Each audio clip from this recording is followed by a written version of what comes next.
Jurnalist 24 saat aktiv olmalıdır. Bu Ramin Dekonun e-mail adresinə yazdığı başlıqdır. Özü 14 aydakı xəbərin əhatə dairəsi xaricində olsa da, o bizim media cəmiyyətinin operativliyi meyarıdır. Həbsdəki digər əməkdaşımız Xəyali Ağayeva Ramin Dekoya ad günü təbrikində belə yazır. Bəs kimdə 18 fevralda ad gününü həbsdə qeyd edən jurnalist Ramin Cəbrayılzadə? Ramin Deko 1987-ci ilin fevralın 18-də Liman şəhərində anadan olub. O 1993-cü ildən bir sayılı Liman şəhər orta məktəbində orta təhsil alıb. Ramin ali təhsilini isə 2004-2008-ci illərdə Azərbaycan İctimai Siyasi Universitetində alıb. Mən onu birinci dəstəkləmişəm. Mən istəmişəm ki, jurnalist olsun. Şükür Allah, bugünkü günə kimi ondan yenə fəxr edirəm. Yenə onun arxasındayam. Sevinirəm, belə bir oğlum var. Möhkəmdir. Mən də möhkəməm, onun arxasında durmuşam. Deko 2008-2016-cı illərdə Azadlıq qəzetinin müxbiri kimi çalışıb, 2011-ci ilin aprelin 3-də naməlum şəxslər onu zorla maşına mindirib, Azadlıq qəzetində yazdığı yazılara son qoymağı məsləhət görüblər. 2 nəfər arxadan yaxalaşdı, bir nəfər də qabaqdan gəldi. İkisi arxadan gələnlər qoluma girdi. Yol boyu ancaq məndən söhbət edədilər ki, niyə Azadlıq qəzetində işləyirsən?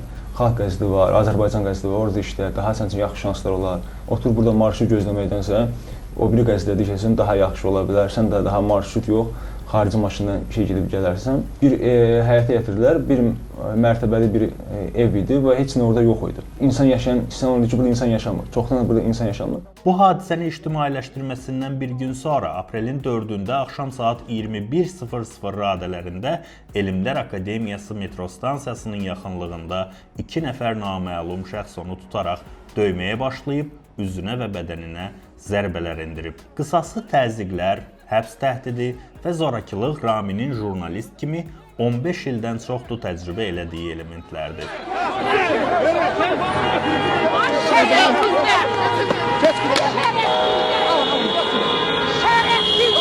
Qızcı, qışqırma! Get! 2013-cü ilin fevralın 28-də Qazax rayon en sayılı hərbi hissəsində əskər ölümü faktı qeydə alındı. Həmin vaxt əskər Seymur Allahverdiyevin intihar elədiyi deyilsə də, ailəsi və ictimaiyyət buna inanmadı. Belə ölüm halları Azərbaycanda əskər ölümlərinə son etiraz aksiyalarına gətirib çıxarmışdı.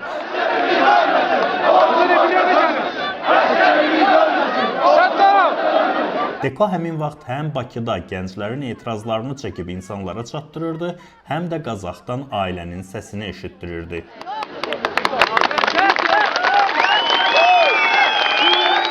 Ramin 2016-2023-cü illərdə Azadlıq Radiosu Azərbaycan xidmətinin jurnalisti olub. Коллега Рамин Деко вчера попытался попасть в азербайджанские села на линии противоборствующих сторон. Bağdamda olduq, sonra Füzuliyə getdik. O bu müddətdə də yüzlərlə vətəndaşın problemlərini işıqlandırıb, söküntülər, etiraz aksiyalarını lentə alıb, Messinin 87 yaşlı Azərbaycanlı fanatı Sabirə nənəni də məhz Deko 2017-ci ilin dekabr ayında futbol azarkeşlərinə tanıtmışdı.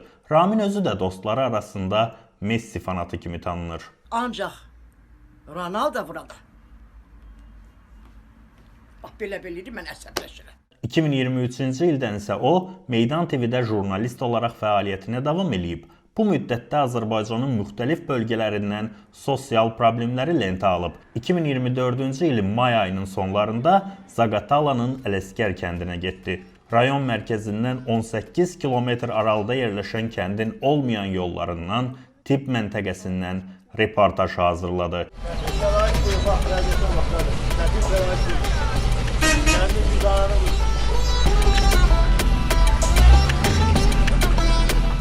...2024-cü ilin oktyabr ayının sonlarında Sabunçunun yağışdan sonra yaşadığı dejavu də Dekonun kamerası ilə bütün Azərbaycana çatdırıldı. Bu prezidentimiz yaşayıcı, Füzuli qaçqınlar görünəcündə yaşayır. Jurnalist fəaliyyəti boyu onlarla miting, aksiya və nümayişləri çəkib, parlament və bələdiyyə seçkiləri, referendumda qanun pozuntularını işıqlandırıb, insan hüquqları, sosial problemlərlə bağlı onlarla material hazırlayıb. Ayın 6-sı saat 13:28-də o mənə yazdı ki, mən taksidəyim, gəlirəm. Mən gözlədim. Mən də onun üçün yemək hazırlayırdım, uşaq yoldan gəlir. 6 dekabrda ilk saxlanılma xəbəri yayılan Meydan TV əməkdaşı da Ramin Deko oldu. Meydan TV işi üzrə həbs edilən jurnalist Ramin Cəbrayılzadə Yetəmdik ki, artıq 2 ay yaxın müddətdir ki, həbsdədir. Bununla bağlı hər hansı bir istinaq hərəkət getmir. Yalnız bir dəfə ekspertiza elan edilib. Geridə qalan 14 ay ərzində isə ona qarşı irəli sürülən ittihamlar sübut edilə bilmədi. Əslində hakimiyyət heç buna cəhd belə göstərmədi. Ölkədəki ictimai, siyasi, psixoloji durumu nəzərə alaraq bu gündən etibarən partiya yaradıram. Partiyanın adı da olacaq. Partiyanın adı olandan sonra düşünürük ki, qəzet yaradaq. Qəzetin adı da olacaq. Ondan sonra partiyamızın üzvləri də olacaq. Hələlik bu qədər. Ağıllılar sustuqda axmaqlar çoxalır. Bu, Dekonun azadlıq mübarizəsinə qibtə elədiyi Nelson Mandela'nın sözüdür və Ramin bütün yaşadıqlarına rəğmən susmamaqda israrlıdır. Uşaqlar da soruşanda uşaqlar məndən deyirəm, mən buradadır, xaricdədir. Uşaqlara biz demir ki, həbsdədəmi? Uşaqlar bilmirlər. Onlar elə bilirlər ki, əmisi Almaniyadadır. Özü də danışanda uşaqlara deyir ki, əmi işləməyə getmişəm, işləməyə. Sual verirlər ki, açan gələcək. Dedim gələcək. Əmi orada işləməyə gedib.